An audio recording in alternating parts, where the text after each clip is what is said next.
All right, welcome back to the channel. Welcome if you're new. Got some really interesting and exciting, I think, changes for the Bullszat deck. It's gotten quite a bit more streamlined, as a matter of fact. And what's so interesting to me is how over time the cards that seem incredibly good and are incredibly good at certain points in time can drift to the point of being anywhere from not quite good enough to, maybe if things change, or they can even go further into the I'm probably not going to play that again, but I kind of miss it. A perfect example of this from the distant past would be Worn Power Stone. If you're not familiar with the card, Worn Power Stone is I'll bring it up here for you just for the sake of this conversation, but it's a 3-mana card from Urza block that's a Soul Ring. The 3-mana Soul Ring is extremely good and would be played. However, it comes into play tapped, and that tiny little delay of like 3-mana producing 2, you notice Thran Dynamo, this is basically the same as a Thran Dynamo, right? 4 mana makes 3, 3 mana makes 2. So this is just mini Thran Dynamo, and it's excellent. Except it comes into play tapped, and that coming into play tapped thing in a format as quick as this is a real liability. It's a beautiful card if you can play it off of Mishra's Workshop, like turn 1 it. You can do amazing things on turn 2, like turn 2 God Pharaoh statue and stuff. But without the shop draw basically, or like a Dark Ritual Worn Power Stone investment, it's just not stellar, and the delay has essentially killed the card, despite the fact that I really enjoy the card and would love to run it. Fortunately, we have a more powerful, as it turns out, 3-mana mana producer that we've been using for a while in this deck in the form of the Honor Worn Shaku. So it's been upgraded essentially. Anyway, so that's an example though, and recently a few other cards have kind of hit the chopping block, and it's a little bit strange to cut these cards for me because they've been in here for a while and they've been so good for a while. But I'm not going to go the full list necessarily, but I will highlight a few of them. So one of them is Black Market Connections. So that card is, let's take a look here, Black Market Connections. Hopefully it's not all one word. Yeah. Okay, so Black Market Connections. Beginning of your main phase, pre-combat main phase, you can lose a life to create a treasure, lose 2 life to draw a card, lose 3 life to make a 3/2 colorless shapeshifter with all creature types, or any combination of those. So up to 6 life, you can make a treasure, a card, and a creature, for example. You could just make a treasure and a card, so you get the card and the mana to pay for it. It's a pretty amazing, like in a 40 life format. The amount of life you pay for this thing is probably too high for a 20 life format, but in a 40 life format, it's kind of amazing. You have to basically imagine that the price you're paying is almost like half in a 40 life format, since there's double the life. So the impact is like lose half a life, lose 1 life for a card, which is incredible, and lose 1.5 life for a creature, which isn't great, but sometimes can be okay. Pretty close to a Bitter Blossom, much bigger. So anyway, this card is a great card. The problem is that the format is so fast that you take a turn off to play this, and then on the next card you finally get some mana and a card back, and then eventually you start seeing some, it starts to provide you the value that you need to overwhelm the game, and by then most of the games are over in CEDH. They're long since over. At 2 mana, so Call of the Ring is still in here, and Dark Confidant are still in here, and at 2 mana, getting extra cards is still pretty good because 2 mana is super easy to come by compared to 3 in terms of tempo on turn 1. So it's much more likely, obviously, that you'll have 2 mana than 3 mana on turn 1.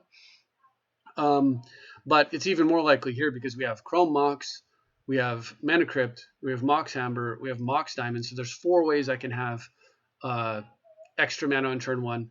I can also do some stuff with Mishra's Workshop depending on what I get to run with it. For example, you could workshop into like a Liquid Metal Torque and a Springleaf Drum, and now you have 2 mana on turn 1. You can do certain things with some of the other accelerators in here, and of course we have the rituals as well, though you try not to burn rituals on. You try to invest rituals into either game-winning plays like Ad Nauseam or Hatred, or you try to invest rituals into, like a Necro. or you try to put them into things that actually give you permanent mana, so you convert temp mana into permanent. Like a Calling the Weak into like a Thran Dynamo would be a great start to a game, for example. But so would a Calling the Weak into, you know, a Necrobones or something, right? So it's not like you won't do that, but you try not to. So a ritual into like a Call of the Ring, though, where it's card drawing or a Dark Confidant, it's not horrible, and it's much better if you like Dark Ritual Duress Dark Confidant and you use all the mana up, but not really where you want to be. So Dark Ritualing out like a BMC, for example, it doesn't get any better when the card costs even more mana, right? So we're at 2, we're pretty sure we can get it done. At 3, we just can't quite hit it, and then we've got other things we need to be doing. The problem isn't that the value provided isn't great on turn 3. The problem is that by the time, well, on whatever turn you get 3 mana, but the problem is that by the time you get that mana, you generally want to be doing things that you want to be like disrupting your opponent and stopping them from beating you and developing. And so this card just doesn't disrupt, and it takes a turn off to develop. So it falls into this really tough space. Excuse me. It falls in this really tough space where it's a little hard to really get the value out of it. Contrast to like the Ready, who is a development play, but can immediately disrupt the turn that it comes down also. And it gives you both, right? Disruption and development. So a Crucible of Worlds, which potentially gets you a strip mine, disruption and development, you know, that kind of thing. A Liliana, kill a thing, and I've got a permanent in play that's gonna continue to provide value over the course of the game. So but BMC just doesn't really do that. And with the same mindset of like how good are the cards that I'm playing? Another card that I never thought I would cut because it just seems so good, but has been cut is Jessica's Will. This card is nuts sometimes. Like 3 mana to sometimes make 7 mana and draw 3 cards. An Ancestral Recall that also like provides you a bunch of mana is kind of amazing.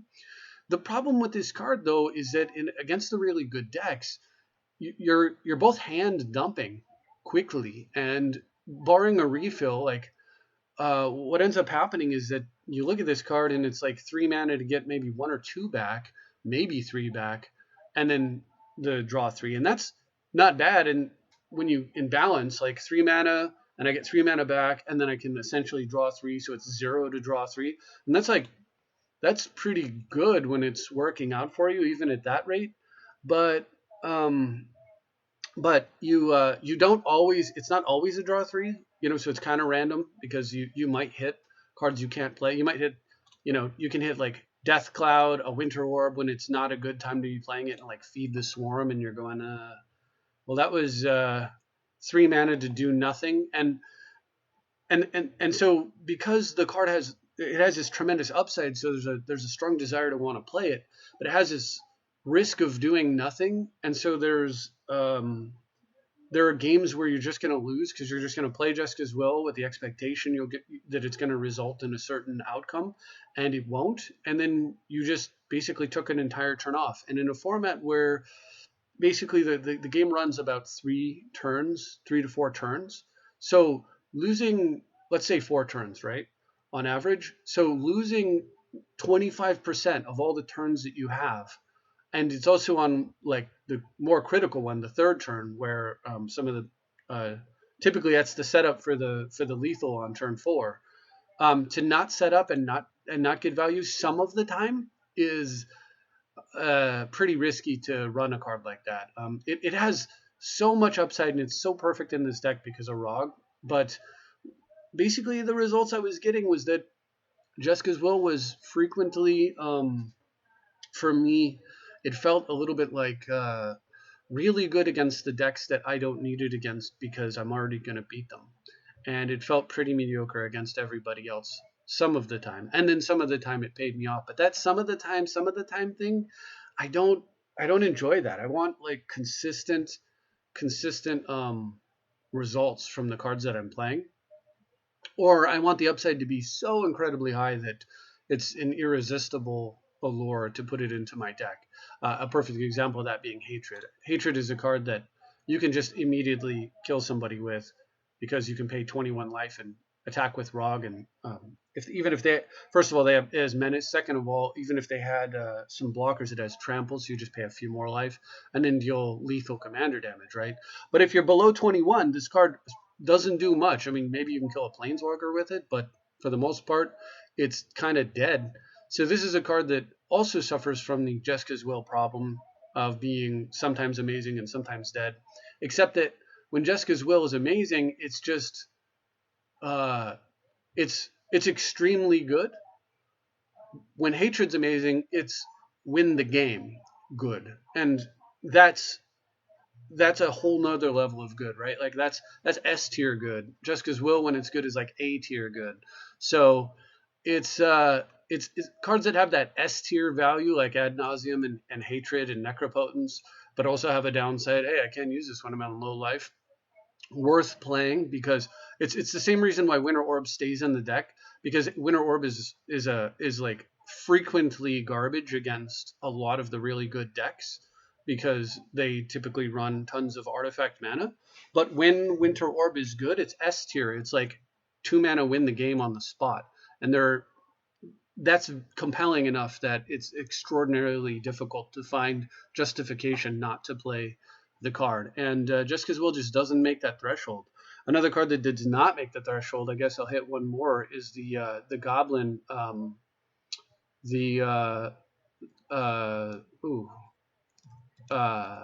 I forgot what it's called. I'm sorry. I'm having a total senior moment here. Anyway, I'm going to look it up. So the Goblin token making thing. So it's, there we go, Fable of the Mirror Breaker. Another card that I just found to be extremely good, super enjoyable to play. Love hitting with the Goblin and getting more mana. Love discarding 2 cards that I don't need to make better cards. And love potentially being able to flip and duplicate things. There's all kinds of cool tricks you could do with that. You could do stuff like animating your thing with Karn and then making a copy of it. And you know, there was a lot of just really interesting and intriguing things that you could do with the reflection of Kiki-Jiki I'm talking about. Overall, this card offers 3 strong and interesting things, very good things. And if the game typically ran 5 or 6 turns, then I believe this card would probably make the cut. And Black Market Connections would be more interesting. Sword of Fire and Ice would be more interesting, and so forth. So I don't have to keep going down all of them. But here's the problem. Games just are not that slow. They are too fast. They're 4 turns or less to win in Commander. And so if your card just doesn't get you there in 4 turns, it probably doesn't make the cut. Another way that I was chatting with Brian Weissman, and he said something along these lines. He said, and it was actually kind of like a light bulb moment for me, because this is one of the things I love about Brian, is he often is extremely good at encapsulating in a brief, understandable like bullet point, like things that make sense to me intuitively, but I've never really, it's kind of nebulous. I've never really like kind of grasped, kind of like focused in on them and actually turned them into a complete thought. It's just more of an instinct for me. And one of the things he said was, he said every card in your deck, especially in a control deck, right? Every card in your deck, though, in general, you should have a reason why it's in there. You should be able to clearly explain what the reason is as to why it's in there. So for when I was fooling around with making this into a Reanimator deck, I had a very clear reason for playing this. It was like I wanted the ability to discard 2 cards in order to potentially throw away when I draw a reanimation target. And I want the ramp from the 2/2, the potential for the ramp to go from 3 mana to 5 mana so I can play Teva's Shot. It had a reason for being in the deck. I even wanted the Kiki-Jiki Reflection because some of the cards like Archon of Cruelty are not legends that I was trying to reanimate, and I like to be able to throw a second Archon of Cruelty at my opponent whenever possible. It had a perfect reason for being in this deck, but not the Reanimator version. It doesn't. It's like, well, it's a good card. That's not a good enough reason to play it. It's just not. And so Anyway, that card's been cut. So what's been added to the deck, I think, is probably what you're wondering at this point. And what you should see is a handful of cards, strong and mostly efficient, right? So a really strong card that's new that's been added is Throne of Eldraine. This is from the Wilds of Eldraine Commander set. It took a while for this set to come online, so it took a while to get my hands on it. But so when this card comes into play, so it's a 5 mana cost. It's essentially Gilded Lotus. When it comes into play, you choose a color, and it taps for 4 mana of the chosen color. However, you can only spend that mana to cast cards, monocolored cards of that color. So if I, for example, play Throne of Eldraine, and I name, let's say, black, I can tap it for 4 black, and then I can cast Necropotence. I can use it to cast like an Ad Nauseam. I could cast like a Mind Twist. I could use it to cast a series of cards. Like I can cast Duress, Inquisition, Thoughtseize, Vampiric Tutor off that 4 black. That's all fine. What I can't do, though, is I can't cast Call Against Command because it has to be monocolor, and I cannot cast like Thran Dynamo because it's not a black card. I cannot cast the 2 Colorless and Chandra because it's not a black card. I also cannot, it also says cast monocolored spells, so I cannot do activated costs. So if I have somehow got a black permanent in play that has a mana activation cost, I won't be able to activate it. So those are the limitations on the Throne. But overall, it's pretty stellar in this deck. We have definitely got a use for. It's kind of like Urborg being in the deck. We have multiple like triple black pips on our cards. We have double black all over the place.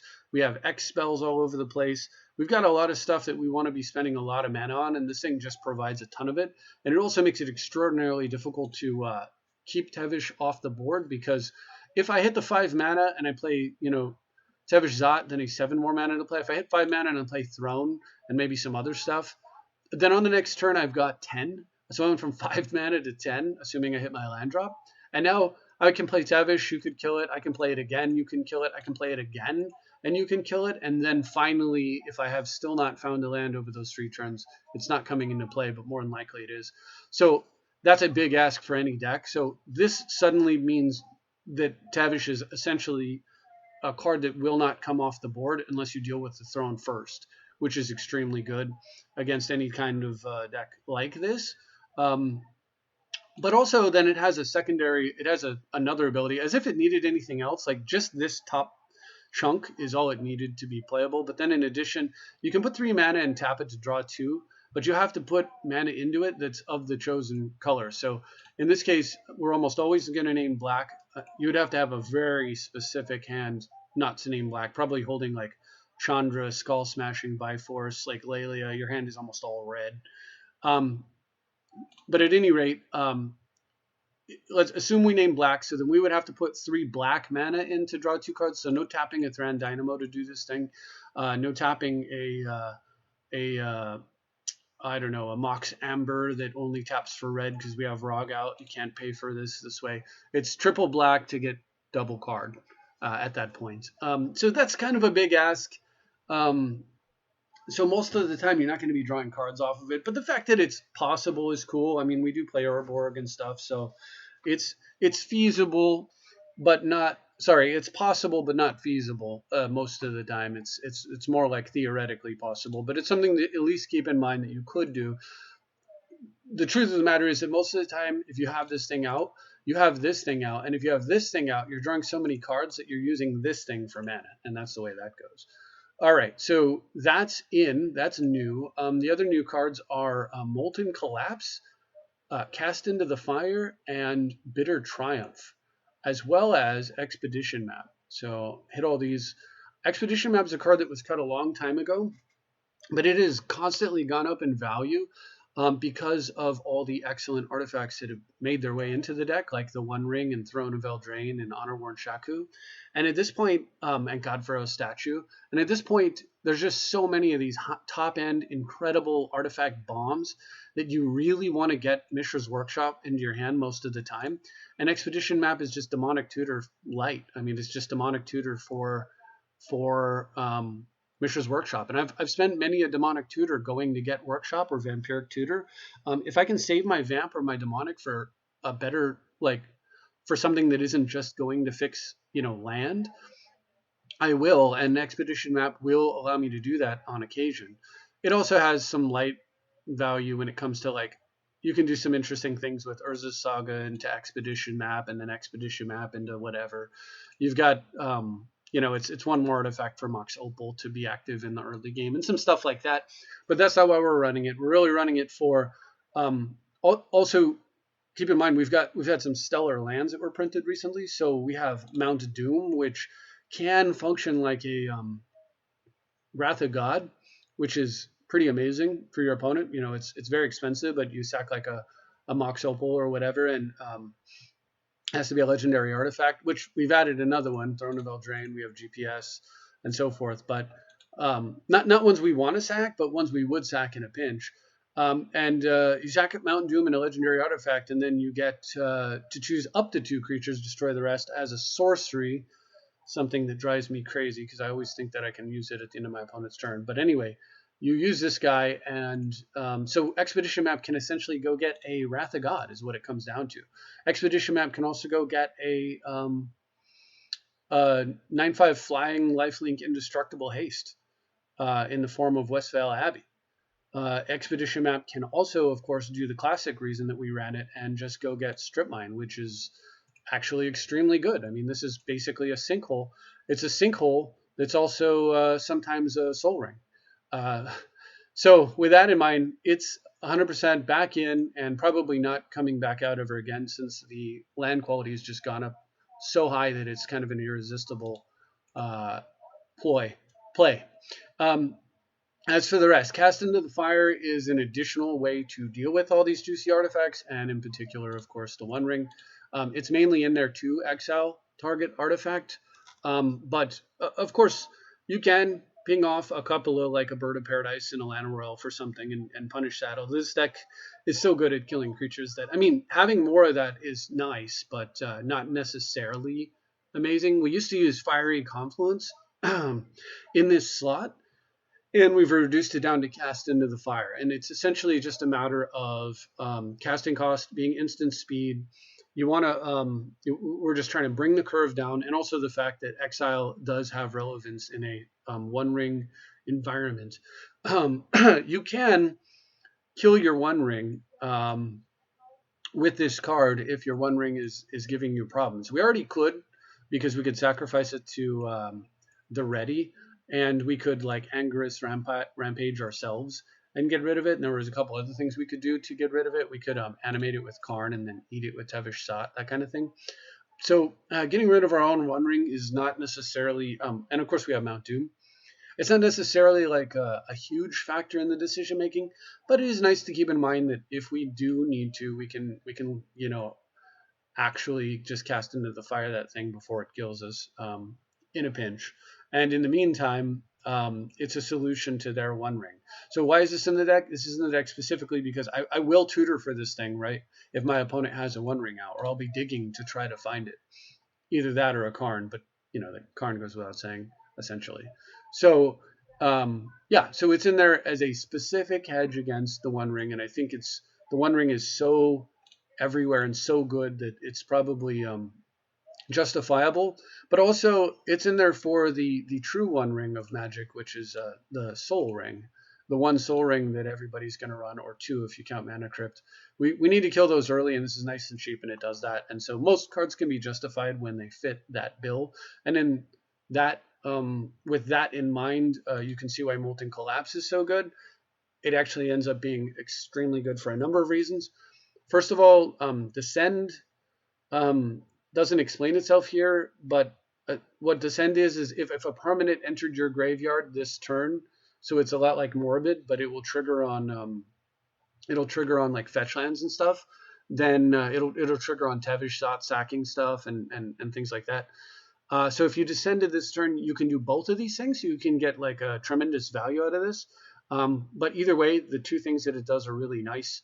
Destroy target creature or planeswalker is already fantastic. And then destroy target non-creature, non-land permanent mana value 1 or less means that you can kill a Soul Ring You can kill a Mana Crypt, but it also means you can kill something like Root Maze, the enchantment. Or you can kill something like Mystic Confluence or whatever, that one blue enchantment. You can kill a land tax. So there are things that you might want to get rid of that are 1 mana or less that black red typically struggles to remove, enchantments in particular. And we now have another way to do that. We had Feed the Swarm before, and now we've got Molten Collapse, potentially with some upside, right? Like do a fetch land, kill their planeswalker, and their soul ring is just an absolutely savage turn. And having that potential makes this card I don't foresee ever getting cut unless this card I don't foresee ever getting cut is a bottom line. Like it's way too good. On the other hand, here's a card that eventually could be, but for now, and not reluctantly either. Like happily, I will run it. Bitter Triumph is just destroy target creature or planeswalker at instant speed with a downside that is completely irrelevant most of the time. If you're above 3 life, you're going to pay 3 life to just destroy target creature or planeswalker. Otherwise, I suppose you'll discard a card, but we're not really here to discard cards most of the time. I guess if you had like some giant ad nauseum on the turn before and you were just kind of dumping your hand anyway, then maybe. But for the most part, you're going to be paying 3 life when you play this. But an instant speed removal for creature or planeswalker is just fantastic for this deck at 2 mana. Same reason that we were running Shieldred's Edict. It's just being an instant is such an important thing. Rampage and Collapse are not. But Rampage and Collapse both kill artifacts, so that's why we want to keep running those, because they're planeswalker, creature, and artifact removal. Whereas these, which are just planeswalker and creatures, are so important because of Minsk and Boo, Teverzat, anything that your opponent might lotus into play and win the game before you even get started can potentially be solved by these cards. In the case of Minsk and Boo, if you have 2 mana up and they throw Minsk into play, you wait for the trigger, the ETB to trigger, the enter the battlefield effect, and then you Bitter Triumph for Shieldred's Edict, kill their planeswalker, and then they just get a 1/1 Boo. And sure, they can hit you for 1, but that's a lot better than getting hit for 4. Now, if you don't have the mana up and they pump it up to a 4/4 and then they hit you with it, you still are going to play this to get rid of Minsk, but obviously the game's a little bit harder at that point. But having access to things like this and a glut of it is super important, because otherwise, turn 1 Minsk going first is almost unbeatable. But maybe if you can get some stuff going here with getting it off the board before it is unbeatable, and then kind of clean up afterwards, the more options you have to do that, the more ways that you can potentially get rid of those early planeswalkers, the better, because those are just easy paths to victory. And there's just, unfortunately, Jeweled Lotus, I said Gilded maybe, Jeweled Lotus exists. Cards like Calling the Weak exist. Like, it's very easy to get a ton of mana into play early. And so you just need a glut of these kinds of effects in order to really have a chance. And of course, it's not all planeswalkers out there, so they can Lotus out like a giant threat or whatever. So having extra cards like that and Feed the Swarm and Deadly Rollick and stuff really helps a ton to make sure that you don't just lose before the games get started. Now, talked my piece, and I don't know if I've discussed in the past every card that's selected to be in here, why it's in here. But I think what I'm going to go ahead and do rather than that now is I'm going to actually go over a couple games for you. And what I want to show you is in the last 7 days, so from the 16th, 17th, and 16th, so this is where I made the adjustments to the deck. You see I've had 1, 2 losses, 23 wins, right? I just taking anybody that wants to play. I will touch on the 2 losses really quick. All of my descriptions of what we need to do in order to win games, if you've noticed, I've said unless you lose the game before you play. Well, that's how this deck loses most of the time. It doesn't usually lose if you actually play Magic, but if your opponent kills you before you can play Magic, then you do. So I mulliganed that hand, and I kept this one very, very sketchy, but I'm playing against Combo here, and my opponent's going first, and Now they've got this huge threat that's going to make treasures when they connect with me. It's a pirate. I'm going to go ahead and I top decked a Blight Step pathway. So I'm going to go ahead and Imperial Seal here. Opponent's going to flip. They're going to get their token. And then to make things worse, they've got a Phyrexian Tower. They don't even bother with Tevish. They just Wish Claw here, and then I know I'm dead. When that happens, and sure enough, opponent does Show and Tell, so I actually get to slam Throne into play, which is going to be helpful. Potentially Throne plus Wish Claw. However, my opponent plays a Bolas's Citadel into play, starts playing cards off the top. The game actually bugs out here, and I don't get a turn, and I'm dead. So yeah, lovely. And then so essentially I die on turn 1/2. And then this one here where I beat this opponent, but in the previous game, my opponent beat me. Another turn 1 kill, unfortunately, and going first. So my hand is much better than the last one. That last one was a really risky keep. This is an amazing hand. I can go first turn Duress, second turn. I can go first turn Guild Artisan if I want, or I can go like first turn, Duress you, second turn, play the Mox Amber, cast Guild Artisan, strip mine, attack, that kind of stuff. However, I'm going second against Winota, and my opponent goes first turn lethal. So they go fetch into Mana Crypt into Archon of Emeria. They did not get a dual land here, so I know they have red in their hand. And no more than one spell per turn, non-basics come into play tap, which means I can't play the game at all, and I'm not going to be able to play the game. And my opponent is going to Winota, attack, look at 6 cards, put humans into the battlefield. I'm dead. So yeah, just concede. So that is, I think I let the turn run to see if I was going to top deck some kind of. The only way I could get out of that would be to draw like some kind of removal for that thing that I could cast. It was just impossible, honestly.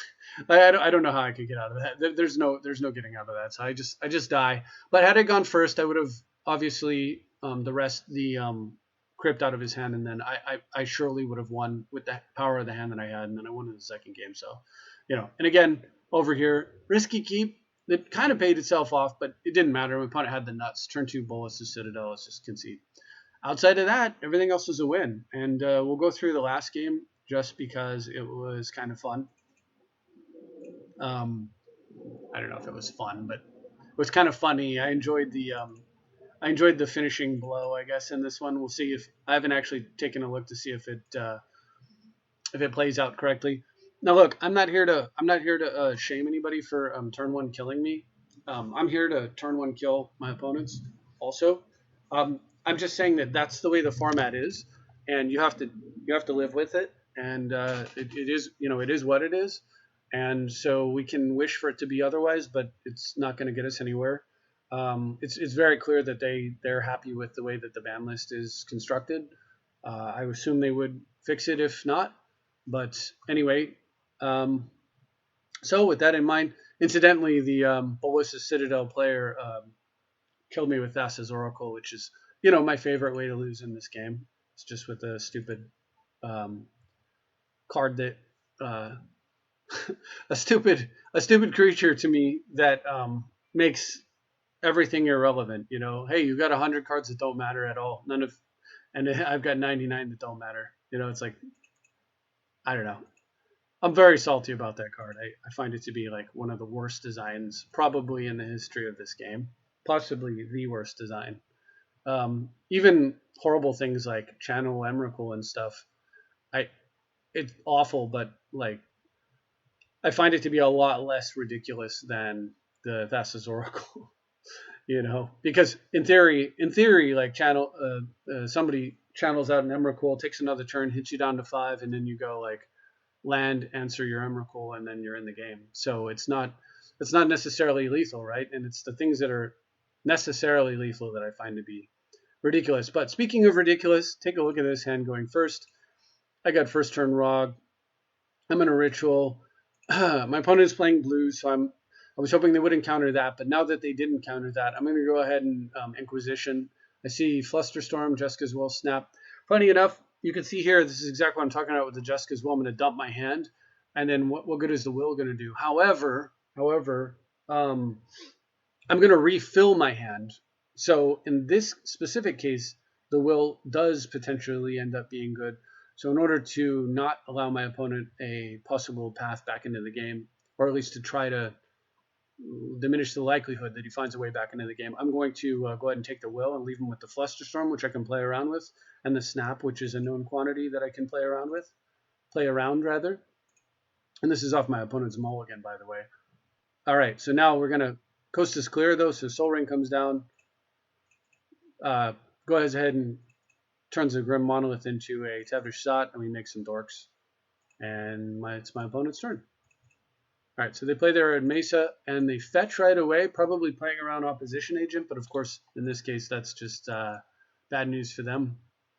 All right, so they've got Flusterstorm up. We're just going to take that down, draw some cards, play Signet here. I did this out of order. Oh, no, yeah, I see. I was trying to draw 3. That's why. All right, this is my graveyard. Yeah, I don't know why my graveyard popped up like that. But anyway, okay, so now for my opponent's turn, I'm just assuming they're going to play the City of Brass here, but they find a polluted Delta and fetch, interestingly. Getting this to play around my second wasteland? I'm not sure. Anyway, I'm going to, so we know we have Flusterstorm, so let's just play around it. Well, first we'll draw some cards. And then, too easy to play around it with this hand. We'll just play non-flusterable targets. My opponent's probably pretty frustrated at this point. But yeah, so we'll just hold on to the ad nauseam for later. All right, so then they get City of Brass down, and I've been trying to eat. I don't want the Thrall token in play because I don't want them to be able to play like an Ancient Tomb and then snap and generate mana. So I'm trying to clear my creatures out here. But if my opponent were to snap here just to get rid of my guy, I would be more than happy with that. And instead, he says something about, oops, I guess he was trying to play Thrasios here. Unless he was trying to trick me and just because what I think happened is he tapped City of Brass to play Thrasios and realized he wanted to keep Flusterstorm up and decided not to do it. So he tried to untap City of Brass, but you can't because he let the City of Brass trigger, which City of Brass doesn't have a... most of the lands that you tap to pay life like this, you can untap because the life is part of the cost.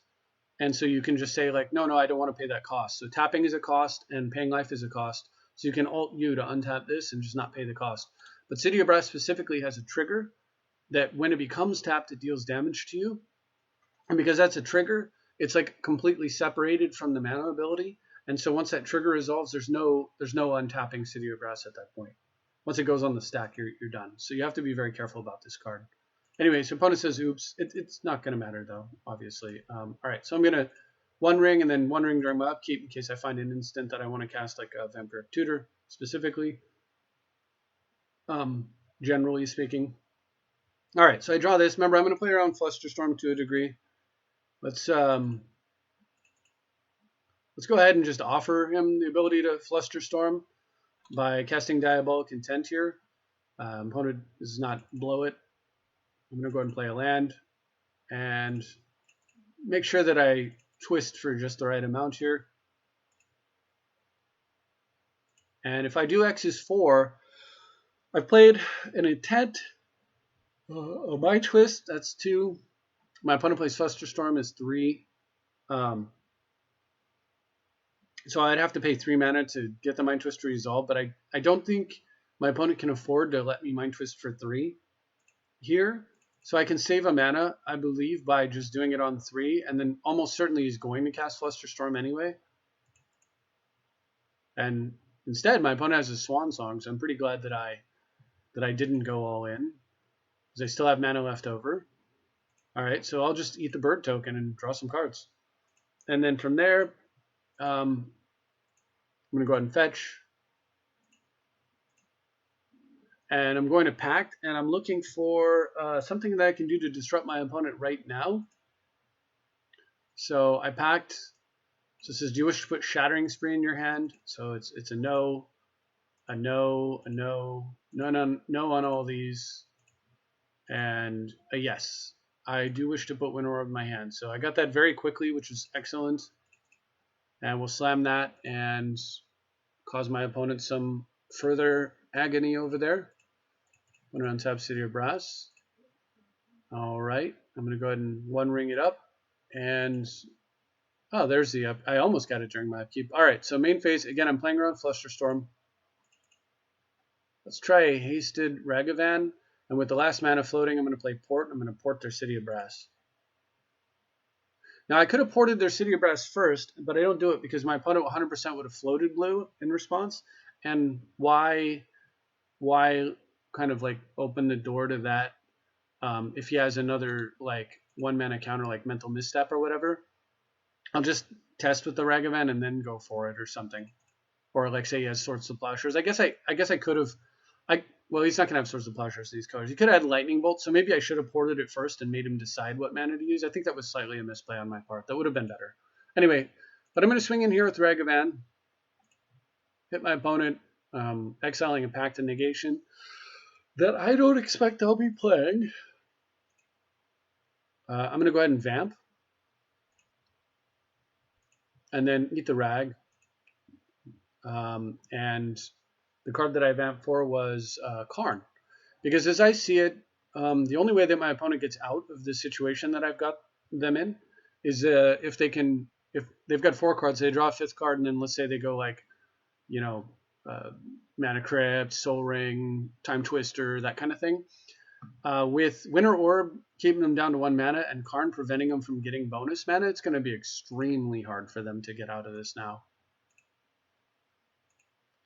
The other thing is I might want to get rid of the One Ring at some point. We're not there yet by any stretch, but there may come a time when I want to get rid of it. And by getting Karn here, what I can do is I can Karn the One Ring away. Now, the other thing that I can do with Karn that I completely brain farted on for this exact turn was because of the fact that I exiled those cards with Tainted Pact, and three of them are artifacts, I should have actually used Karn to grab the Mox Diamond and play the Mox Diamond rather than discarding the extra lands to hand size. Could have discarded it to Mox Diamond. And then next turn I could grab the Chrome Mox and play that and just work under the Winter Orb. It actually never clicked until this game that Tainted Pact and Karn are actually a combo, which is really pretty nice. Anyway, so for my opponent's turn, they just play a Birds of Paradise. Chances of Bird living, like negative, less than 1 at the very least. All right, so we're gonna draw during upkeep. I'm gonna Karn finally and Mox Diamond, discarding a land. I'm gonna go ahead and Ultimate Tavish, grabbing everything. I'm going to play out some, burn a bunch of mana, of course. I'd like to leave 1 up for Port, but it's very important for me to go ahead and get the GPS down. Now 100%, there's no more game for my opponent here. I'm trying to use my mana efficiently, so I go ahead and just Liliana away the bird, and then create some tokens and pass. So unfortunately, I'm not gonna be able to port my opponent this turn. If they miss a land drop, that's not gonna matter. If they hit a land drop, then they'll have extra land up. So in theory, they can play a 0 drop here, although very few 0 drops are any good when Karn's in play. But they could force a will, I suppose. It's a little late for that, though, to matter. All right, I'm going to draw a bunch and then make each of us discard a card with Liliana. There goes the Flusterstorm that I've been playing around the whole game when it has Snap. I'm going to port them, of course, this turn. First, let's grab the Chrome Mox. Such a nice little combo there. All right, play a Curse of Opulence. Tevish. I Tevish and put, that's why it's doing it. I Tevish and put Rog in the graveyard and leave it there to draw some extra cards. I'm going to go ahead and duress. Seeing these 3 cards, I go ahead and take Mystical Tutor out of my opponent's hand, so they've got these 2 cards in hand now. I'll go ahead and Thoughtseize and take the Snap away, leaving just Life's Legacy. Kind of like not going to get played. We'll go ahead and grab ourselves a gold token. And then Yawgmoth's Will, replay the Rog. Losing my City of Traders. We're going to start ritualing. I'm going to duress the last card out of their hand, port them, make them take a point of damage there. Sack a creature here. Tutor for Throne. Come on, Throne. Now I can use Throne to make tap it for 4 black. When I packed, and I packed into a deflecting swat, I'm just using it just like a demonic tutor. I figure there's no way for my opponent to get out of this, but if there were some way, I'd rather have the swat in hand. And I'll discard a bunch of things that cost me life to do things, since I'm already spending tons of life on the One Ring. For my opponent's turn, they draw and play a land, and I have lethal here, but I miss the obvious lethal and take the less obvious lethal. So I guess the more obvious lethal is attack for 7 and 8, right? And then I just Karn and hit him with Godpharaoh's statue and kill them. But I completely missed that. So instead, well, let's see. 8. Well, so Karn would have, let me pause. Karn would have hit him for 6 more. 6 more right there. And then where was the rest? I saw a few more. The statue itself would have done 1, which would have taken him to 5. Chandra could do 2, taking him to 3. And I swear Mountain Doom can deal 1 and take him to 2. And I swear there was another point of damage I saw in here somehow. I guess it's not exactly obvious because I'm not seeing it right now. But at the time I saw a pretty clear lethal that I could have gone down, road that I could have gone down. But I saw a much more fun way to win this turn, and I thought, I mean, obviously we've already won, but let's make the kill, right? And thanks to the Throne powering up my mana, I can actually make this play. So my opponent's at 12, I'm at 13. They've taken 14 commander damage from their own commander. And X is 12, Death Cloud. And there should be like some achievement unlocked. Look, my opponent's at 0, I'm at 1. Anyway, exactly 12. I'm holding 12 cards, so goodbye card advantage. Goodbye lands. But the greatest card advantage in Magic is dealing lethal to your opponent. It invalidates 100% of their cards. And so yeah, we finished the game with this board state at exactly 1 life. Thought that was kind of fun. I mean, I don't know why. It was just neat to be able to showcase a little bit of some of the new cards and the different interactions, and also to point out some places that I made a few mistakes, that I could have played it slightly better, so that hopefully when you play, you'll play it a little bit better as well. Pact, as you can see, has a lot of uses in this deck, but the main use for it is Lelia. For those who don't know, I'll iterate this again. Lelia, when it attacks, it exiles the top card of your library. You may play the card this turn, but whenever 1 or more cards are put in exile from your library or graveyard, you put a +1/+1 counter on Lelia, which means if you, like, Yawgmoth's Will a bunch of stuff out of your graveyard, this thing gets bigger and bigger and bigger. If you over-Necro a bunch and then discard all those cards so they get exiled because of Necro's effect, Lelia gets huge. But also, if you packed, each exile is an independent trigger. It's not happening in a batch, which means that each time you exile, it's exile stop, exile stop, exile stop, and that means Lelia trigger stop, Lelia trigger stop, Lelia trigger stop. Unlike a Demonic Consultation where you can consult your whole deck away, it does it in a batch. It's a single action that grabs your whole deck and throws it away. That would trigger Lelia once, but because Pact does multiple independent actions like that, non-batched, you get multiple triggers, and so that combo allows you to giant growth her for, like, I think the last person I dealt like 69 to, just because I had a ton of life. So anyway, that is it. Hopefully you enjoyed the update to this deck, and I will try to get you some more games soon-ish. And that's all I've got, though. Thank you very much for watching. I'll see you next time.